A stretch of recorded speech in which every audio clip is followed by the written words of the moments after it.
तो अगले सेशन का वक्त हो गया है और मेरी सहयोगी सुमेरा खान अब स्टेज पर आ चुकी हैं। भूपेंद्र सर, आप मंच पर रहे। एक बार फिर से जोरदार तालियों के साथ स्वागत करिए। Over to you Sumera.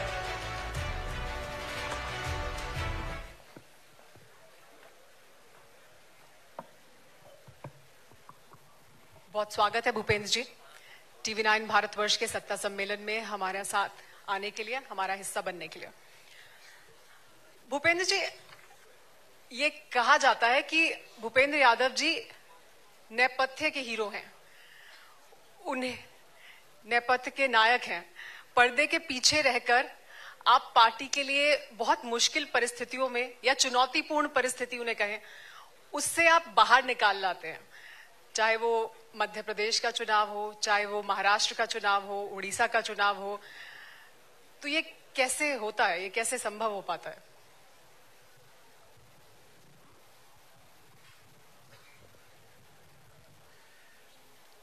सबसे पहले तो मैं आपको धन्यवाद देता हूं कि आपके चैनल ने मुझे यहां पे आमंत्रित किया है। अब मैं पार्टी का कार्यकर्ता हूं, कोई नायक नहीं हूं। और जो भारतीय जनता पार्टी को चुनाव में सफलता मिलती है, उसका सबसे बड़ा कारण तो हमारे नेतृत्व प्रधानमंत्री नरेंद्र मोदी जी हैं। उसके साथ ही भारतीय जनता पार्टी ने अपनी पूरी विकास यात्रा में एक कार्यकर्ताओं की, जिसको कहते हैं डेडिकेटेड वर्कर, जो आइडियोलॉजी पे डेडिकेटेड है, उनकी पूरी एक टीम खड़ी करी है। और इसलिए किसी भी चुनाव में सफलता मिलती है तो हमारे लाखों कार्यकर्ताओं की मेहनत के कारण वो सफलता मिलती है, जो एक ही विचार और थ्योरी को लेकर के देश में चलते हैं, नेशन फर्स्ट। ये उन सब विचार के प्रति प्रतिबद्ध कार्यकर्ताओं की जीत होती है, किसी एक व्यक्ति की नहीं। लेकिन उसमें नेतृत्व की अहम भूमिका होती है। सफलताओं की अगर बात करें तो हाल ही में एक बड़ी सफलता बीजेपी को मिली जब दिल्ली में बीजेपी ने जीत दर्ज की, और उसमें एक अहम मुद्दा था कि किस तरह से ये वायु प्रदूषण हो रहा है या यमुना का प्रदूषण हो रहा है, ये एक अहम मुद्दे थे। अब डबल इंजन की सरकार है, यही वादा किया गया था कि डबल इंजन की सरकार होगी तो जल्दी काम होगा। तो कैसे राहत मिलेगी दिल्ली के लोगों को और कितनी जल्दी? एयर पोल्यूशन को लेकर लगातार हम लोग काम कर रहे हैं। और अगर आप देखेंगे भी कि दिल्ली में पिछले 4 सालों में जो मोस्ट पुअर कैटेगरी के डे होते थे, उनकी संख्या में कमी आई है। यमुना की सफाई भी एक बड़ा मुद्दा था। पिछली बार जो सरकार अपनी एंटी इनकम्बेंसी में गई है, वो काम से ज्यादा विज्ञापन करती थी। अब जो सरकार है वो सीरियस काम कर रही है। और जो विषय हमने पिछले एक लंबे समय में नेशनल एयर क्वालिटी मिशन को ला करके जो किए हैं, मुझे लगता है कि रेखा गुप्ता जी के नेतृत्व में दिल्ली की सरकार उस पे जिस ईमानदारी से उन्होंने काम करना शुरू किया है, हम इस समस्या को और सुलझाने में सहायक सिद्ध होंगे। तो जल्दी ही वायु प्रदूषण, जल प्रदूषण से दिल्ली वालों को निजात मिलने वाली है। लेकिन जलवायु परिवर्तन एक बड़ी समस्या है दुनिया के लिए भी और भारत के लिए भी। इसमें विकसित देशों को हिस्सेदारी लेनी चाहिए। डोनाल्ड ट्रंप आए हैं, वो अलग रुख रखते हैं, वो कितना चुनौतीपूर्ण है? जलवायु प्रदूषण नहीं, जलवायु परिवर्तन का विषय है। जलवायु परिवर्तन का अर्थ यह है कि जितना कार्बन एमिशन होता है, उसके कारण धरती का तापमान उतना ही ज्यादा बढ़ेगा। दुनिया भर में जो विकसित देश हैं, जो डेवलप्ड कंट्रीज हैं, उन डेवलप्ड कंट्रीज को ये जिम्मेदारी है कि उन्होंने एक लंबे समय के अपने डेवलपमेंट के कारण हिस्टोरिकली काफी ज्यादा कार्बन स्पेस को उन्होंने घेरा भी है। और इसलिए उनकी जिम्मेदारी बनती है कि चूंकि वो कार्बन स्पेस को घेरने के कारण उन्होंने जो डेवलपमेंट हासिल किया है, उसके लिए अपना फाइनेंशियल सपोर्ट डेवलपिंग कंट्रीज को दें और टेक्नोलॉजी ट्रांसफर करें। अब बाकी सारे विषय जो हैं, ये दुनिया भर की जो बहुपक्षीय वार्ताएं हैं, उनके मुद्दे हैं। दुनिया इस संकट से लड़ाई लड़ रही है। इसमें क्लाइमेट चेंज के कारण टेम्परेचर राइज का इशू भी है। जमीन के डेजर्टिफिकेशन का इशू भी है, बायोडायवर्सिटी के लॉस का इशू भी है, और भारत सभी बहुपक्षीय जो वार्ताएं हैं उसमें समाधान की भूमिका में रहता है। तो हम ये मानते हैं कि हम पार्ट ऑफ सॉल्यूशन रहेंगे, पार्ट ऑफ प्रॉब्लम नहीं रहेंगे। तो दुनिया में जब भी वार्ताएं आएंगी तो भारत निश्चित रूप से जो ग्लोबल साउथ है उसकी आवाज को भी उठाएगा और इस विषय को आगे बढ़ाएगा। लेकिन आजकल मौसम बहुत अच्छा है, अच्छी हवाएं चल रही हैं, दिल्ली का तो मौसम बहुत खुशगवार है, लेकिन राजस्थान में एक मुद्दा है जो इस वक्त सुर्खियों में है। आप राजस्थान से सांसद हैं, आप वहां से राजनीति करते हैं। राणा सांगा पर एक बयान दिया गया जिसको लेकर मध्य प्रदेश, राजस्थान सब जगह विरोध प्रदर्शन हुआ, उत्तर प्रदेश में भी हुआ। आप उस बयान को कैसे देखते हैं? एकदम गलत बयान था, जिन्होंने भी सपा के सांसद ने बयान दिया है। राणा सांगा एक बहुत ही शूरवीर थे, उन्होंने 100 से ज्यादा लड़ाइयां लड़ी और उनकी वीरता का सभी लोग उस वीरता के प्रति नतमस्तक रहते हैं। मुझे लगता है कि केवल जिस प्रकार के बयान समाजवादी पार्टी के सांसद दे रहे हैं और जिस प्रकार से उन बयानों पे कांग्रेस चुप है, कांग्रेस वाले भी इस तरह के बयान दे रहे हैं, ये इस बात को दर्शाता है कि इनकी जो मानसिकता है वो ठीक नहीं है। और इतिहास के जितने भी विषय हैं इस पर जिनके पास इतिहास का ज्ञान नहीं है वो ना बोले तो अच्छा है। हम अपने देश के नायकों का सम्मान करते हैं और उनसे प्रेरणा लेके आगे बढ़ते हैं। ये बयान जो है ये निंदनीय है। आजकल इतिहास, आप कह रहे हैं इतिहास का ज्ञान ना हो तो उस पर बात ना करें, लेकिन आजकल इतिहास की बहुत बात हो रही है और इतिहास में जो पीछे चले गए लोग उनकी बहुत चर्चा हो रही है। बिना ज्ञान के बात हो रही है। हाँ जी, बहुत चर्चा हो रही है। औरंगजेब 300 साल पहले मर गए, लेकिन औरंगजेब मरता क्यों नहीं है? वो बार बार जिंदा हो जाता है। फिर बहुत सारी टीस ऐसी हैं जो लोगों के मन में रहती है। नया हम बनाना चाहते हैं और इसलिए नया बनाने के लिए पुरानी चीजों से सबक लेना चाहिए। एक व्यापक दृष्टिकोण सबका होना चाहिए। इतिहास का जो एक लंबे समय से जिस प्रकार से लोगों ने लिखा गया तो उसके प्रति सबको संवेदनशील होना चाहिए और जिनके पास इसका आधिकारिक वक्तव्य देने का अधिकार है वही वक्तव्य दे तो ज्यादा ठीक है। आपको लगता है कि हर कोई क्योंकि बयान देने लगता है तो अलग अलग तरह के पक्ष सामने आने लगते हैं और विवाद बढ़ता जाता है? क्योंकि सोशल मीडिया का जमाना है और सोशल मीडिया के जमाने में कुछ चीजें अनकंट्रोल्ड है, लेकिन मेरा ये मानना है कि इतिहास की सच्चाई सबके सामने आनी चाहिए और इतिहास की सच्चाई के आधार पे सबको उसके बारे में जो भी धारणाएं बनती हैं उसमें थोड़ा संतुलन रखना चाहिए, लेकिन इतिहास की जो वास्तविक सच्चाइयां हैं उससे मुंह भी नहीं छिपाना चाहिए। लेकिन फिर क्या इतिहास के साथ वो सही न्याय होगा कि ये कहा जाए कि अब कब्र ही खत्म कर देना चाहिए, मिटा देना चाहिए, सामने रहकर उससे सीख लें या उसे खत्म कर दें पूरी तरह? मैं तो इस बारे में कोई आधिकारिक व्यक्ति हूं नहीं, जो बयान दे रहे हैं उनसे आप पूछिए। जब विवादों की बात हो रही है और आजकल जो विवाद उठ खड़े हुए उसमें ईद, होली, हर मुद्दे पर विवाद शुरू हो गया है कि ईद की सेवइयां खाओगे तो आपको गुजिया भी खानी है, नमाज कब पढ़ी जाएगी, जुमे की नमाज हो या होली का मुद्दा हो। तो ये विवाद, पहले इस तरह के विवाद नहीं बहुत समय तक देखे नहीं गए होने चाहिए और अब हो रहे हैं, तो क्यों ये हो रहा है? त्योहार सबको मिलजुल करके मनाने चाहिए, त्योहार सबके होते हैं, त्योहार में संकीर्णता नहीं होनी चाहिए।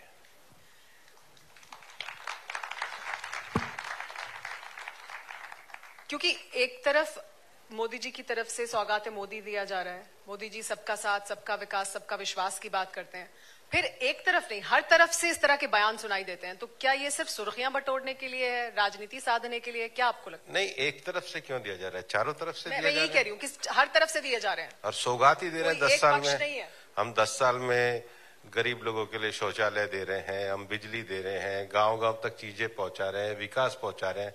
सरकार का काम ही सेवा करके सौगात देना होता है, इसमें क्या आपत्ति क्या है?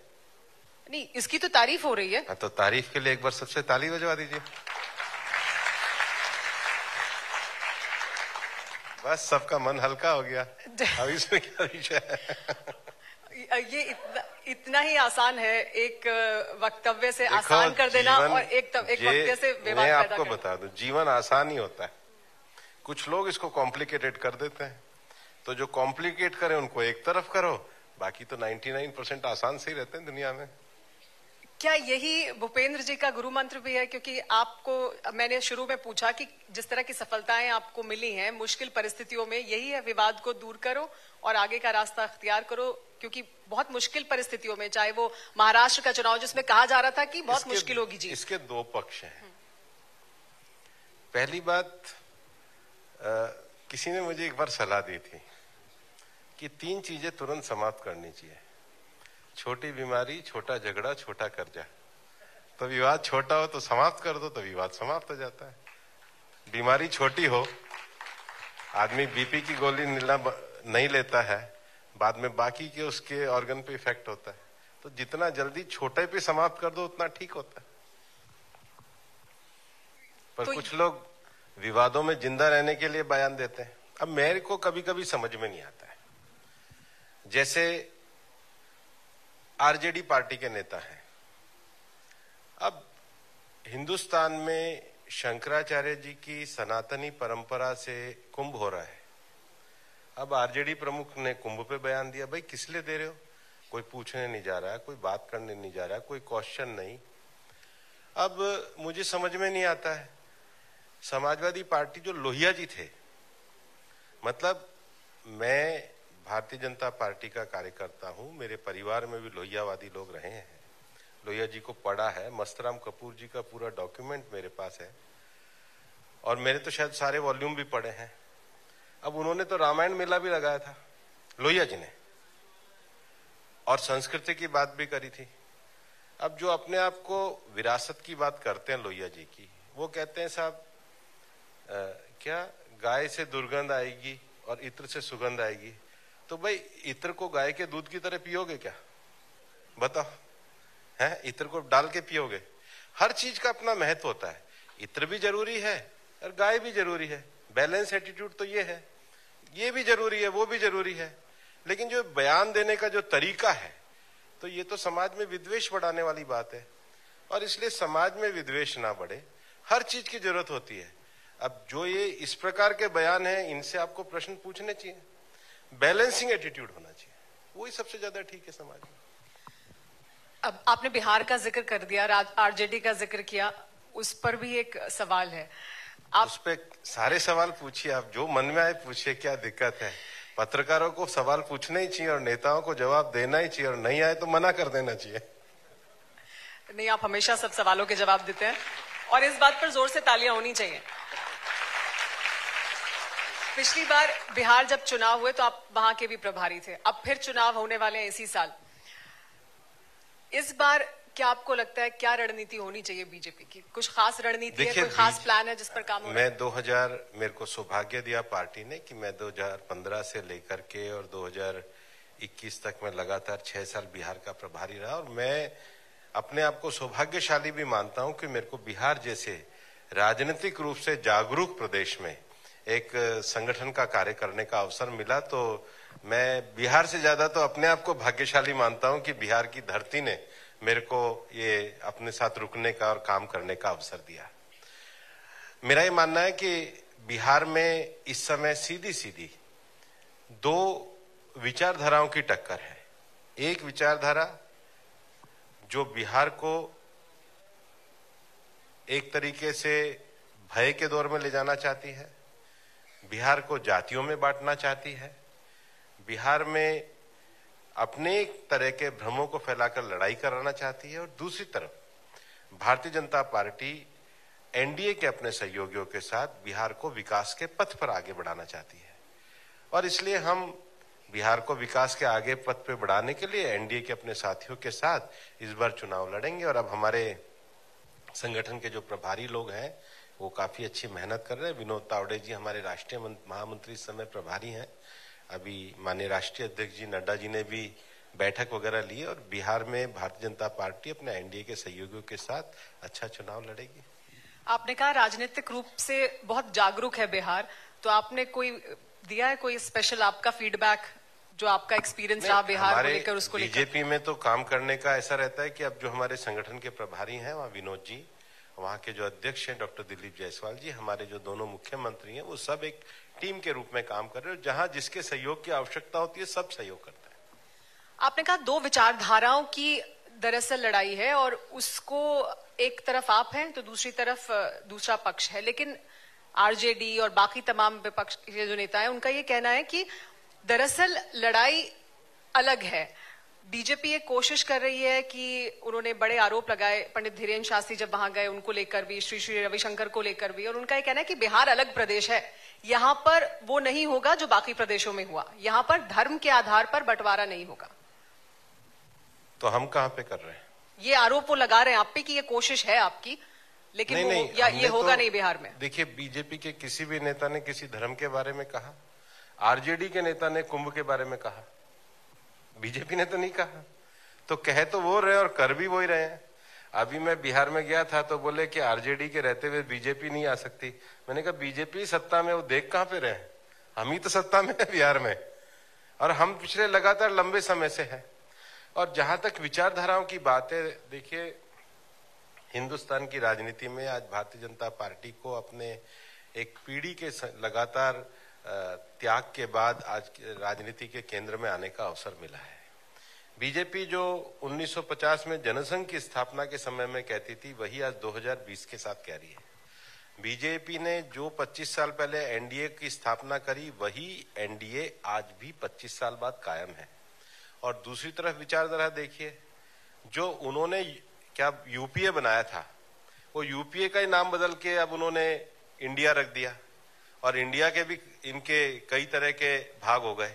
तो जो लोग अपने नाम को भी संभाल के 10 साल नहीं रख सकते, तो विचारधारा की लड़ाई है कि जिनकी साख नहीं है और जो देश को चलाने की साख रखते हैं, जिनकी बार बार विचारधाराएं बदलती हैं, जो अपने सातत्य के साथ काम करते हैं, जो एक दुकान बंद होने के बाद नए साइन बोर्ड के साथ आते हैं, और जो अपने साइन बोर्ड पर ही तीसरी बार भी चुनाव लड़कर जनता का विश्वास लेके आगे बढ़ते हैं, वही बीजेपी की विचारधारा है।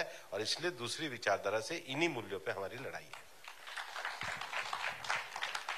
भूपेंद्र जी, बीजेपी को नीतीश कुमार के साथ, जेडीयू के साथ जाने में फायदा है या अकेले जाने में ज्यादा फायदा है? क्योंकि आपकी लगातार सबका साथ सबका विकास का अर्थ ये होता है कि जो एनडीए के साथ ही हम सबके साथ ही जाते हैं। लेकिन बीजेपी का लगातार लोगों के बीच जो वोट प्रतिशत है, जो पहुंच है, वो लगातार बढ़ती रही है। पिछले हर चुनाव में बीजेपी का ग्राफ ऊपर की ओर गया है। तो फिर अब नहीं लगता कि बीजेपी को अपने दम पर अकेले आगे आना चाहिए? क्या वो ज्यादा फायदेमंद होगा रणनीति के लिहाज से बीजेपी के लिए? हम अपने साथियों को साथ लेकर के चलते हैं और साथियों के साथ ही आगे बढ़ेंगे। भूपेंद्र जी का ये भी एक मंत्र है कि वो बताएंगे नहीं हमें। जाहिर सी बात है, आप अपनी रणनीति यहाँ नहीं उजागर बताने की जरूरत नहीं है। देखिए, हमने शिवसेना को नहीं छोड़ा। शिवसेना ने के जो एक ग्रुप गया, लेकिन बाद में जो शिवसैनिक जो मतलब सही तरीके से बाला साहब की विचारधारा में विश्वास रखते थे, वो हमारे साथ थे। हम सबके साथ चले। हमारा जदयू के साथ एक लंबा गठबंधन है।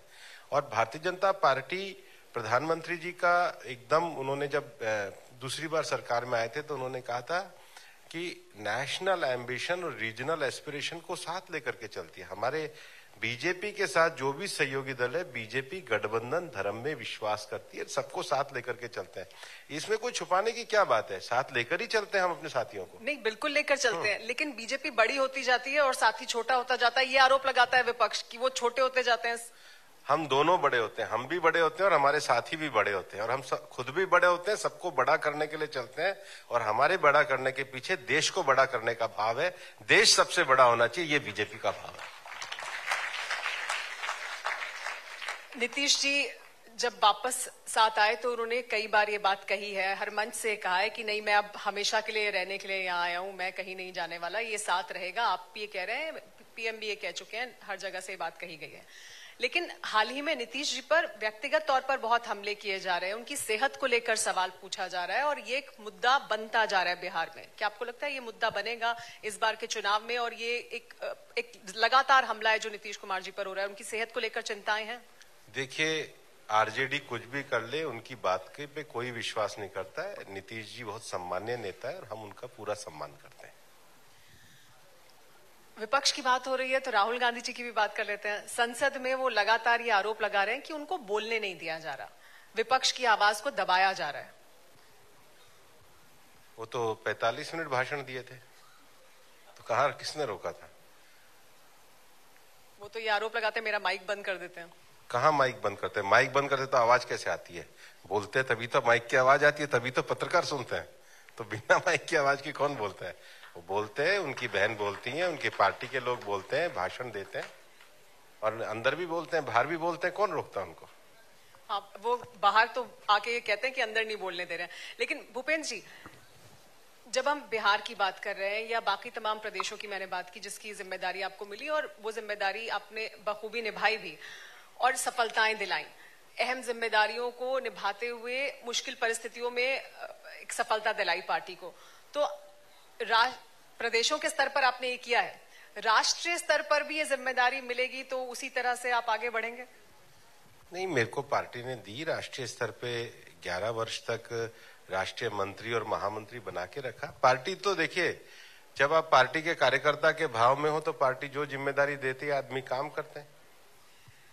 मेरा इशारा आप भी समझ रहे थे, लेकिन मैं और साफ करके बोलूं, बीजेपी के अध्यक्ष के तौर पर आपके लिए 2019 में भी बहुत चर्चा हुई, इस बार भी आपके नाम की बहुत चर्चा है। मुझे पता है आप पार्टी के कार्यकर्ता हैं, आप साफ नहीं बोलेंगे, लेकिन जिम्मेदारी मिलेगी तो तैयार है उठाने की। नहीं, बीजेपी एक लोकतंत्र की पार्टी है। देखिए, इस समय देश में कोई भी पार्टी लोकतांत्रिक तरीके से चलती है तो भारतीय जनता पार्टी उसके हिसाब से चलती है। हमारे यहाँ पूरा एक प्रोसेस है, उस प्रोसेस के साथ कार्य होता है।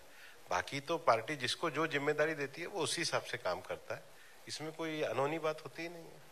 नहीं तो ये जिम्मेदारी तो आपको भी मिल सकती है ना? ऐसा कुछ है नहीं अभी। लेकिन भूपेंद्र जी, बड़ी चुनौतियां आपके सामने, आपको क्या लगता है अब आने वाले जो चुनाव हैं उसमें क्या है बीजेपी के लिए?